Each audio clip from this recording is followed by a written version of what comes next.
اللہم صلی علی محمد و علی آل محمد وبارک وسلم۔ الصلاۃ والسلام علیکہ یا سیدی یا رسول اللہ، الصلاۃ والسلام علیکہ یا شفیع المذنبین، الصلاۃ والسلام علیکہ یا رحمۃ للعالمین۔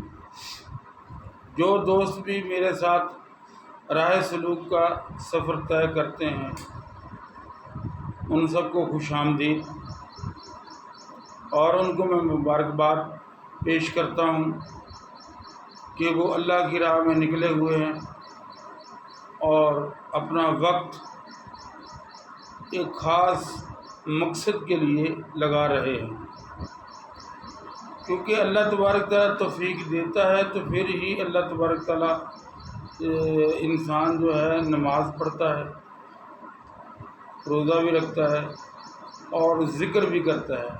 یہ سب کچھ اللہ کی توفیق کے بغیر ہو نہیں سکتا۔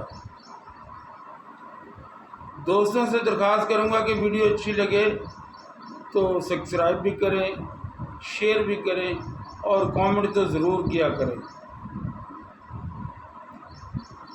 دوستو، آج جو میں نے موضوع سلیکٹ کیا ہے، ذکر تو میں نے بتا دیے ہیں۔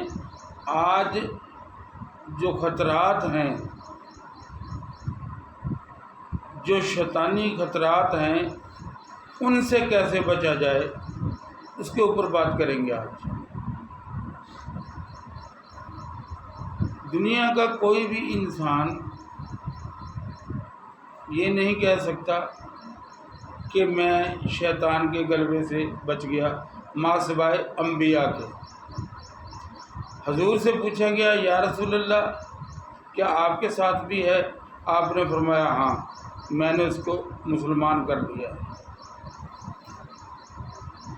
دیکھیے، جب آپ اس راستے پہ چلتے ہیں، میں آپ کو ظاہر ہے ہر انسان کا ایک مرشد ہوتا ہے، ایک شیخ ہوتا ہے جس کی بھی پیروی کرتا ہے، وہ پھر ہی اس راستے پہ چلتا ہے۔ شیطان کیا کرتا ہے؟ آپ کے دل میں طرح طرح کے وسوسے ڈالتا ہے۔ سب سے پہلے جو آپ کے خلاف ہتھیار استعمال کرتا ہے وہ ہے خود پسندی کا۔ مثال کے طور پہ عام طور پہ لوگ جو ہیں 5 وقت وضو کرتے ہیں 5 نمازوں کے لیے۔ راہ سلوک کا مسافر جو ہے وہ ہر وقت باوضو رہتا ہے، اس کے دل میں یہ تکبر پیدا ہو جاتا ہے کہ میں تو 24 گھنٹے پاک صاف رہتا ہوں۔ یہ بڑا خطرناک وار ہے شیطان کا، اور انسان کو پتہ بھی نہیں چلتا کہ اس کے اندر تکبر کب پیدا ہو گیا اور کب گھر کر گیا اس کے اندر۔ آج سے کوئی 1 سال پہلے کی بات ہے، سال سے زیادہ ہی ہو گیا، میں بابا فرید حاضری دیتا ہوں اور سال میں 3 مرتبہ 4 مرتبہ 2 مرتبہ تو مستقل طور پہ حاضری دیتا ہوں۔ تو سردیوں کی رات تھی تو تہجد کا ٹائم تھا، وہاں مسجد اولیاء میں بیٹھا تھا، میں بھی، کچھ اور لوگ بھی بیٹھے ہوئے تھے۔ میرا ہاتھ کسی بزرگ کے ہاتھ کے ساتھ ٹکرا گیا۔ اس بزرگ نے چھوٹتے ہی مجھ سے یہ کہا کہ تم لوگ گندے ہو، میرے ساتھ ٹچ مت ہوا کرو۔ اور میں نے اس کو اکثر اور بیشتر وہاں پہ بیٹھے ہوئے دیکھا بھی ہے، ذکر اذکار کرتے دیکھا بھی ہے، کبھی اس سے بات نہیں کی، کبھی نہ ہی میں نے کوشش کی کہ اس سے کوئی بات کروں، کیوں؟ ہم تو جس کے پاس گئے ہیں باتیں تو اسی سے کریں گے، اللہ کے دوست کے پاس گئے ہیں تو ان سے بابا فرید سے فرصت ملے تو کسی اور کی طرف دیکھیں۔ جب اس نے مجھ سے کہا نا کہ گندے لوگ مجھ سے ٹکرا جاتے ہیں، یہ سب گندے ہیں، تو میرے دل میں یہ بات آئی کہ یہاں بیٹھ کر بھی شیطان نے اس کو کس بری طریقے سے جکڑا ہوا ہے اور پکڑا ہوا ہے۔ بیٹھا بھی مسجد میں ہے، مسجد بھی وہ جو بابا فرید نے تعمیر کی، اور حالت یہ ہے کہ وہ اللہ کے بندوں کو گندے بتا رہا ہے، خود اپنے آپ کو اچھا بتا رہا ہے۔ یہ چیزیں آپ کے ساتھ بھی پیش آئیں گی۔ شیطان جو ہے آپ کو خود پسندی میں مبتلا کر دے گا کہ اب تم 5 وقت نماز بھی پڑھتے ہو، قرآن بھی پڑھتے ہو، ہر وقت باوضو بھی رہتے ہو، تو لہذا تم تو سب سے اچھے ہو۔ اس بار سے بچنا، یہ بڑا خطرناک بار ہے۔ اور دوسروں کو بے عمل سمجھنے کی غلطی کبھی مت کرنا کہ میں نے تو شاید نماز پڑھ لی ہے، اس نے نہیں پڑھی، یہ کبھی مت غلطی کیجیے گا۔ آپ اپنا احتساب کرتے رہیں۔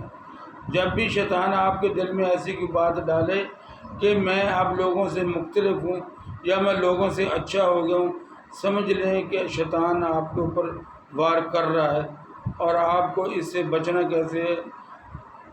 بھاگ کر اپنے پیر کے پاس جائیں اور اس کو یہ معاملات بتائیں، اور اب استغفار کریں اور سجدے میں گر کر اللہ سے معافی مانگیں، اور اللہ سے یہ کہیں کہ اللہ اس شیطان کا میں مقابلہ نہیں کر سکتا، تو اس سے میری جان چھڑوا دے۔ جب تک اللہ کی مدد آپ کے شامل حال نہیں ہوگی، آپ شیطان کے وار سے نہیں بچ سکیں گے۔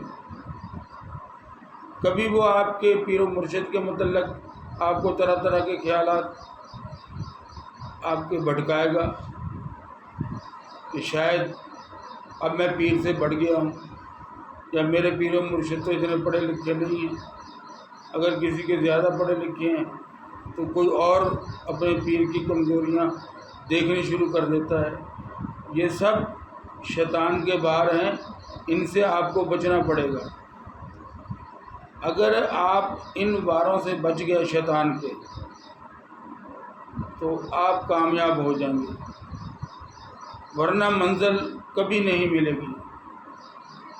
خود پسندی ایک ایسا فریب ہے جو شیطان سب کو دیتا ہے، کیونکہ انسان جب بھی پھنستا ہے اپنے جال میں خود بہت جلدی پھنس جاتا ہے۔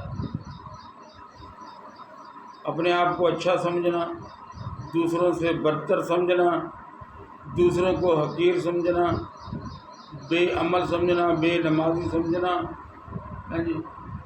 یہ وہ ساری چیزیں ہیں، کم علم سمجھنا، یہ سارے شیطانی بار ہیں، آپ کو ان سے بچنا پڑے گا۔ اور اس کا بہترین طریقہ کیا ہے کہ اپنے آپ کو دنیا کا سب سے زیادہ گناہ گار جانیں کہ مجھ سے زیادہ گناہ گار کوئی نہیں۔ حضرت باعث بسطامی رحمۃ اللہ علیہ نماز عشاء شروع کرتے تو پوری رات گزار دیتے 4 رکعتوں میں، اور صبح تہجد کے ٹائم پہ فٹافٹ نماز مکمل کرتے اور تہجد پڑھتے، فجر کا ٹائم ہو جاتا تو دعا میں یہ کہتے، اے اللہ میں نے تیرے شأن شان تیری عبادت نہیں کی، لہذا تو مجھے معاف کر دینا اور مجھے بے نمازیوں میں مت لکھنا۔ یہ ہے ہمارے اکابرین کا سبق جو ہم تک پہنچا ہے، جس پہ ہمیں عمل کرنا چاہیے، کیونکہ کسی بھی بندے کو شیطان کسی وقت بھی گمراہ کر سکتا ہے۔ اور پھر جو نیکی کا تکبر ہے، یہ سب سے خطرناک تکبر ہے۔ جو بندہ نیکی کے تکبر سے بچ گیا وہی کامیاب ہوتا ہے راہ سلوک میں، ورنہ سب راستے میں رہ جاتے ہیں، کیونکہ شیطان ہر طریقے سے آپ کو گھیرتا ہے، کبھی آپ کو خود پسندی میں، کبھی دوسروں کے عیب دکھا کر۔ لہذا آپ نے دوسروں کے عیب نہیں دیکھنے، اپنے عیب دیکھنے ہیں، اور شیطان کی ہر چال کو آپ نے ناکام کرنا ہے، اپنی اصلاح کرنی ہے، اور دوسروں کے عیب بالکل نہیں دیکھنے ہیں۔ دوسروں کے عیبوں کی طرف سے آپ آنکھیں بند کر لیں، دوسروں کے عیب نہیں سننے، اپنے کان بند کر لیں، دوسروں کے متعلق کوئی بات نہیں کرنی، اپنی زبان بند کر لیں۔ اگر یہ 3 کام آپ کر لیں گے تو آپ کو شیطان کبھی نہیں بھٹکا سکے گا، آپ راہ سلوک میں کامیاب ہو جائیں گے۔ اور ساتھ ساتھ استغفار اور درود شریف کثرت کے ساتھ پڑھیں، اور اللہ تبارک تعالی ہم سب کو اس رستے میں کامیاب کرے، اور اللہ تبارک تعالی میری بھی اور آپ کی بھی حفاظت فرمائے۔ اگلی ویڈیو میں کوئی اور عمل پیش کریں گے۔